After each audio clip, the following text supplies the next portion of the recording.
Oh, we're expecting someone else?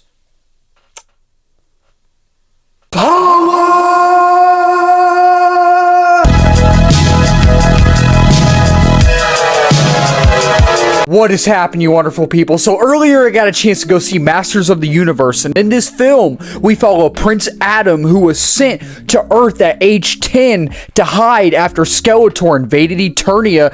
15 years later, after tracking down the magical sword of power, Adam returns to Eternia to reclaim his family legacy and defeat the evil conqueror Skeletor. And that's all I can say without giving too much away. Let's talk about it. So, Masters of the Universe. When it comes to Masters of the Universe, not just the movie, but the franchise and IP as a whole, I didn't grow up with Masters of the Universe, but at the same time, I kind of did in a way, sort of. My parents grew up in the 80s. They were born in 78, so they grew up and they lived throughout the entirety of the 80s and entirety of the 90s. And it's kind of funny, when me and my dad were driving home after the movie, we were just randomly talking. I was like, man, I wish I would have grown up in the 80s and 90s, especially after now seeing this movie with this franchise being a huge popular 80s IP. I know time travel is not real. I know it's not, but I really, again, I know it's not, but if time travel was real, I would go back to the 80s and 90s. I really, that would be so cool. And my dad was a huge He-Man and Masters of the Universe fan. He gave me all the toys, and we have a Panther figure somewhere in that room over there. We actually have the Castle of Grayskull as well. My dad gave me this when I was little. We've had this for years. So I have some knowledge of it, but not very much. I know the characters, and I know that it's a huge toy brand that was adapted into a cartoon back then, but it's not something that I grew up loving. I grew up loving like Star Wars, Marvel, DC, Transformers, Ninja Turtles. Those were the things that I grew up with. All of those IPs are my Masters of the Universe. And so with this movie, I actually had a surprising amount of excitement. I haven't been over the top hyped, but I saw the trailers they released and I was like, you know what? That actually looks like it could be a lot of fun. It could easily end up being bad or maybe a little too cartoony and goofy. But with the director of this film, Travis Knight, there's some trust there. I haven't seen all of his films, but he directed Bumblebee, which I think is absolutely great. And he also directed Kubo and the Two Strings, which I am gonna watch later this year, but I have actually, unfortunately, never seen. And he also has a new film coming out later this year called Wildwood, which, if y'all have not seen the trailer for, I suggest that you go watch the trailer because it looks fantastic. And with the writers of this film, you have people who worked on movies such as Paranorman, which I've only seen once, Missing Link, which I never saw, and The Lost City with Channing Tatum and Sandra Bullock, which is absolutely hilarious. And along with a lot of other notable and popular films, a lot of the other writers on this film wrote a lot of these other notable and popular films. Too many films to name. And even Daniel Pemberton composed a score for this film. So all of that to say is that I had expectations, even as someone who doesn't have much knowledge of the IP, but also as someone who semi grew up with it, with this film being stuck in development limbo for years as well. I know a lot of diehard fans are going to be happy, including my dad. So I went in to check it out, and give Travis Knight the keys to every 1980s franchise and IP, because I love this movie. This movie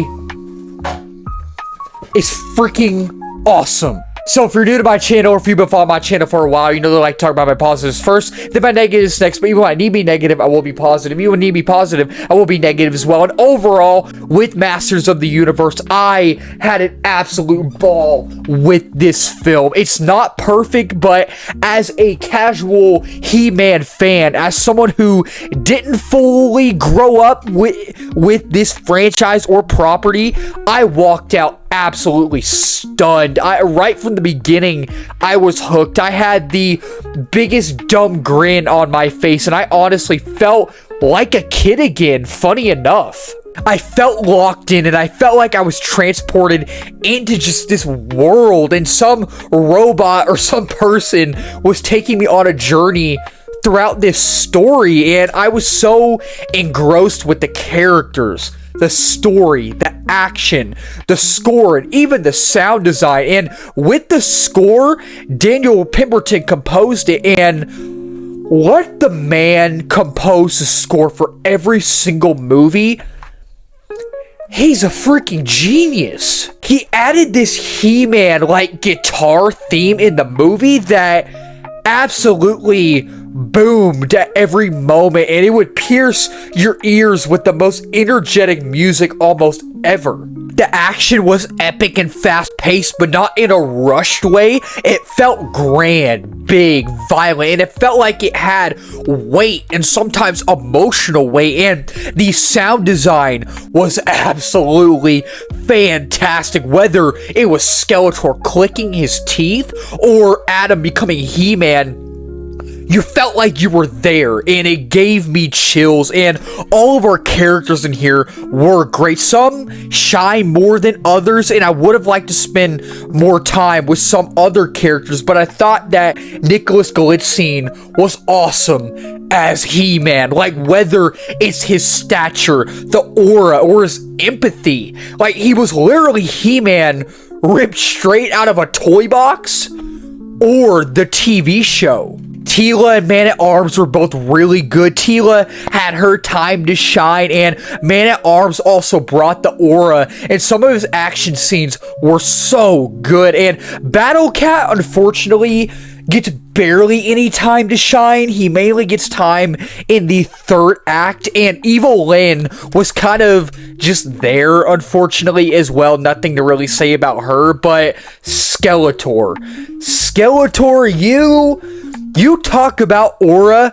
Skeletor was menacing, unpredictable, scary, and just straight up cool. I just loved his character. And the thing is, I know a lot of people don't like Jared Leto, and I don't disagree with y'all. He's not a good person. I'll just say that. Politics aside, I don't like getting into politics. I don't. But if you wouldn't have told me that this was Jared Leto, like if you wouldn't have told me Jared Leto was playing Skeletor, like, if you would have told me, I would have been like, that was Jared Leto? Like, it does not sound like him in the movie at all. And he had a presence in here, and even though he's the villain and you're not rooting for him, you don't want his character to be off screen. He's a very interesting and fun villain to watch. If there was a spin-off movie or show with just him, I'd watch it. And I thought that it was shot well. Travis Knight did a great job of moving the camera, and I love the angles in here. The way that the film was edited was fantastic as well. It was fast, but again, not in a rushed way.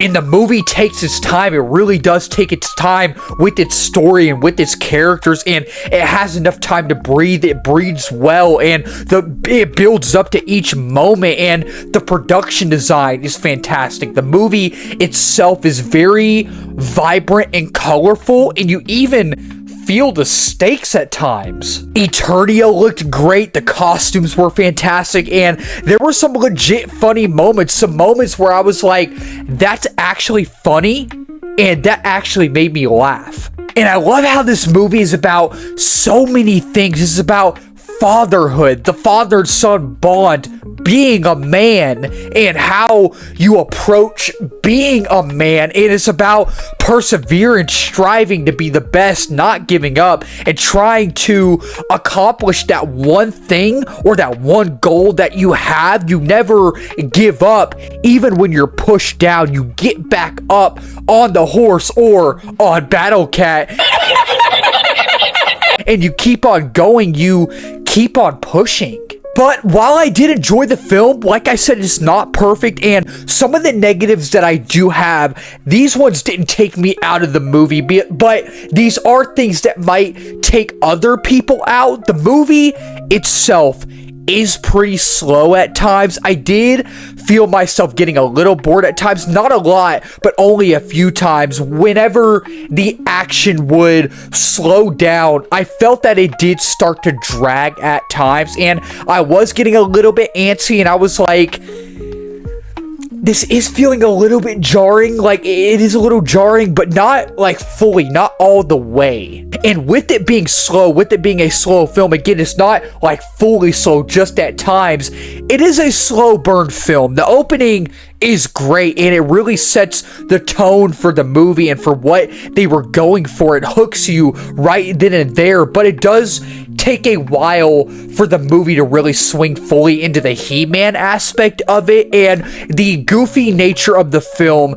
You have to understand, He-Man and Masters of the Universe is goofy. The cartoon is goofy, so it is kind of on brand for this movie to be goofy. There were a lot of moments where I was like, okay, that joke landed, maybe that one didn't. And there were some moments where I was like, okay, that goofy moment didn't take me out of it, but that one was really close to taking me out. I wouldn't say that it has a tone problem. Some people may find the tone to be all over the place, but I didn't find it to be like over the top goofy, in my opinion. And in characters like Battle Cat, I really would have liked to see more of Battle Cat. He's such a cool character, but unfortunately he just wasn't in it much. And I don't know if that was a story decision. Maybe with the story that they did tell, maybe it just wouldn't have worked if he was in it more.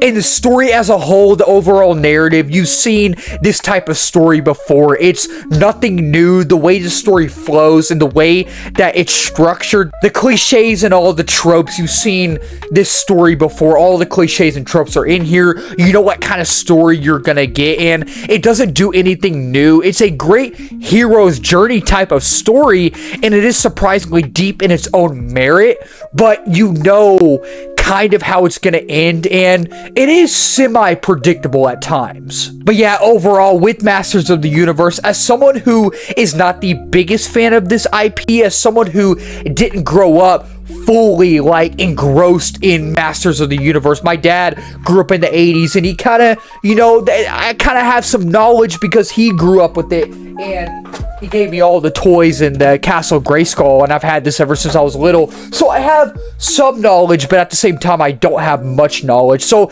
I went into this having big expectations, and I walked out really enjoying it. So with Masters of the Universe, I will give this movie a 4 out of 5 stars. And with Masters of the Universe, I will say, dedicate your time. If you grew up in the 80s and you really like Masters of the Universe, if you saw the trailer for this movie and you were really looking forward to it, I think you're gonna enjoy it. So that'll wrap up this video. Thank y'all so much for watching. If you're new to the channel, please subscribe, like, comment, share this video. We just did 1K subs a while back. We're now 1.4K. And the next milestone is 2K and 3K after that and beyond that as well. If you're new as well, I do movie reviews, TV show reviews, trailer reactions, movie live streams, movie news, movie rankings, all that wonderful movie stuff on the movie umbrella. And let's talk in the comments down below. Did y'all like Masters of the Universe? Did y'all not like Masters of the Universe? It is releasing tomorrow officially in theaters, so are y'all gonna go see it in theaters, or are y'all gonna wait to watch it on streaming? Let's talk about it down below. Keep talking movies, wonderful people.